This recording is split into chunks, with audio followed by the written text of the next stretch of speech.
This is a public service announcement. If any of you have seen the Oklahoma City Thunder, please call 911. If any of you have seen the Oklahoma City Thunder, please call 911.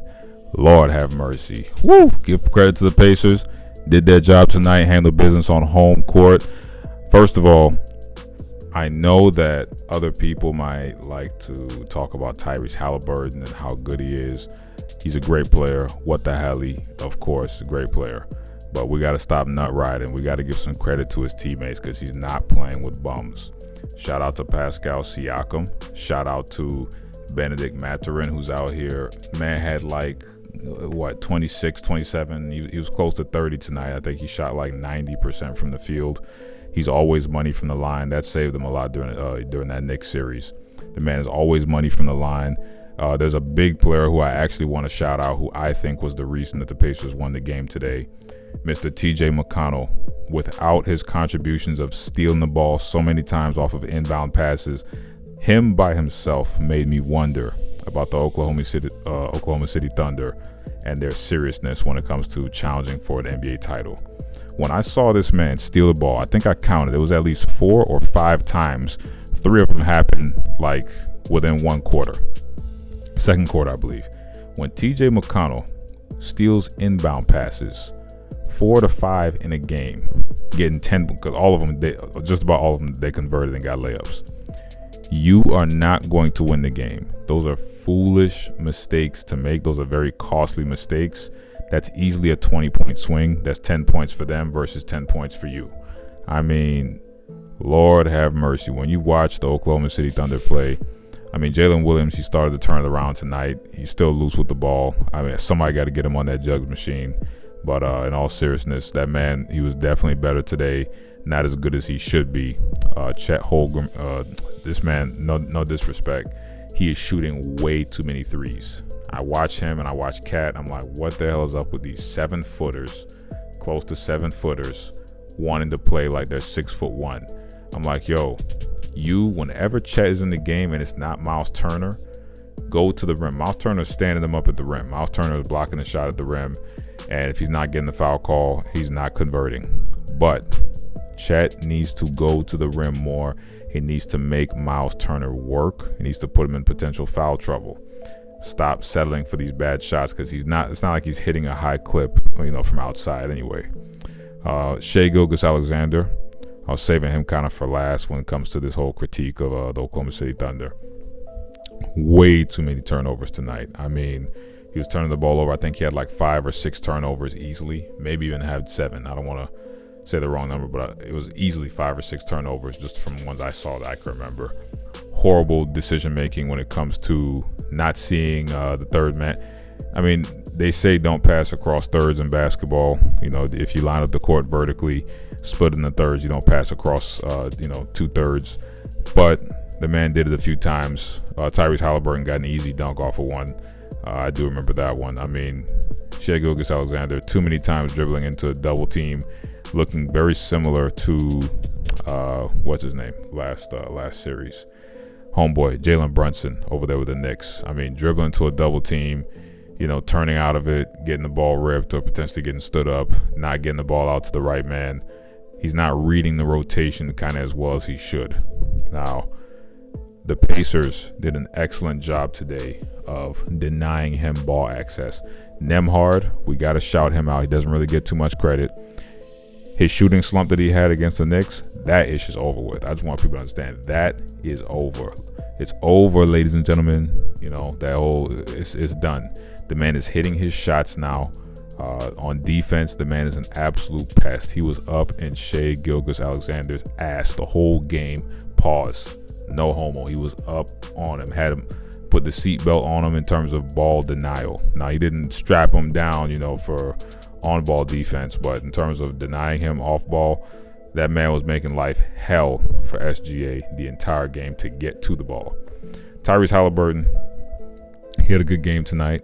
He had a very good game in terms of distributing the ball. I believe he was a little bit loose with some of the turnovers, but he had a pretty good game distributing the ball. He was aggressive offensively, and I think that term gets thrown around loosely, but when I say aggressive, he was actively looking for his shot within the flow of the game. I don't like when he passes out of shots that he can definitely make when it's within the flow of the game. I want him to stay aggressive that way if the Pacers want to have a chance to win. Now me, I don't have a dog in this fight, but boy, I hope you I hope you dudes are not into gambling, because I tell you what, if you put money on the Thunder, you might be very disappointed. I originally had the Thunder in 5, but looks like I was very much wrong.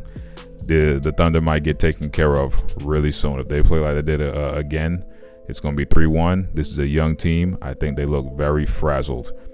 Game 1, they got punched in the mouth because they had the Pacers at their freaking wits end. The Pacers didn't know what to do in that first half. The second half, the Pacers said, you know what, and this is all because Rick Carlisle and the way they're coached and the way they run their offense, they just chipped away at them slowly but surely, and they ended up stealing the game off of a great clutch shot by Hallie.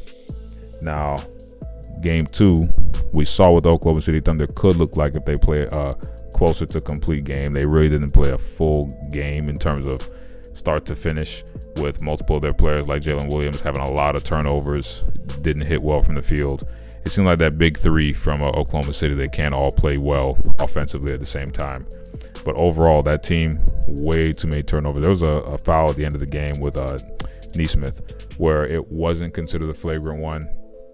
It was on Caruso when Caruso had a nice rip on Halliburton, went the other way, went up for the dunk or went up for the layup, and he got fouled pretty hard. Playoff foul, yes, but I mean that probably should have been a flagrant one. Anytime somebody leaves the ground and you do that hug, it's tough. It's very tough, especially because he was coming from behind. Now, that whole series, not the whole series, but the whole game, the fouls, questionable on both sides. There were some that I thought both sides, was silly. But anybody who wants to say the Pacers, got a lot of calls, look, I get it. You might want the Oklahoma City Thunder to win. That might be your team. You might have money on them.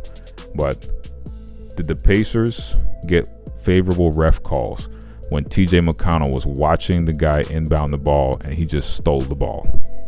That has nothing to do with referees. Okay?